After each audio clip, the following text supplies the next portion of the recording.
The newly formed entity, a terrifying amalgamation of Kalen's sacrifice, the architect's ambition, the primordial hunger's void, and the lineage's balance, loomed before its creator. Its voice, a symphony of forgotten echoes and nascent power, reverberated through the cosmic void.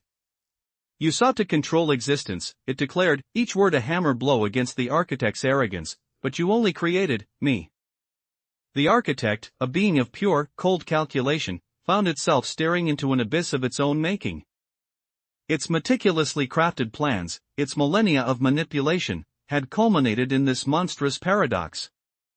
Fear, an emotion it had long considered a weakness in others, flickered within its non-existent core.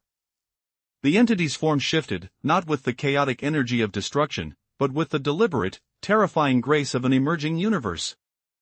Stars coalesced within its nascent being, nebulae swirled, and the echo of Kalen's final breath seemed to resonate from its very core. This was not just a creature of vengeance, it was a new genesis, born of the universe's deepest wounds.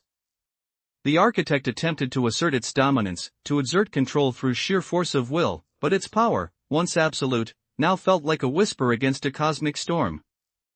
The entity simply absorbed the surge of energy, its form growing brighter, more defined, a testament to the architect's own corrupted ambition now turned inward. You fed me, the entity continued, its voice gaining a chilling resonance, you filled me with your hunger, your desire for dominion. And now, I am satiated. The void within the entity pulsed, a terrifying promise of absolute nullification. The architect's very essence began to fray, its carefully constructed reality dissolving like mist. Panic, a primal, unreasoning terror, seized the architect. It lashed out, not with calculated force, but with the desperate, flailing movements of a drowning god. What are you?" the architect finally stammered, its voice a fractured whisper. The entity paused, its nascent cosmos momentarily stilled. A faint, almost regretful hum emanated from its core. It looked not at the architect, but beyond, towards the faint glimmer of stars that still stubbornly clung to existence.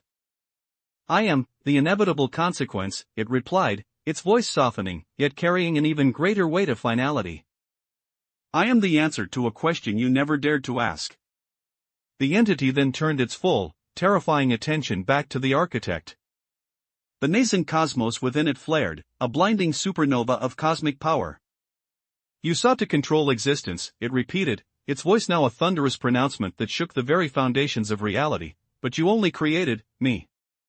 It took a single, deliberate step forward, its form engulfing the architect in an aura of absolute oblivion. The architect's scream was not a sound, but a ripple of pure, unadulterated agony that tore through the fabric of space and time.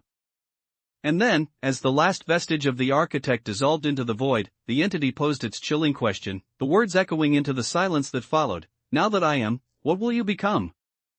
The answer, however, was not for the architect to hear. The entity turned, its gaze now fixed on the faint stars, on the remnants of existence. A new purpose, born from the ashes of creation and destruction, began to dawn within its cosmic heart.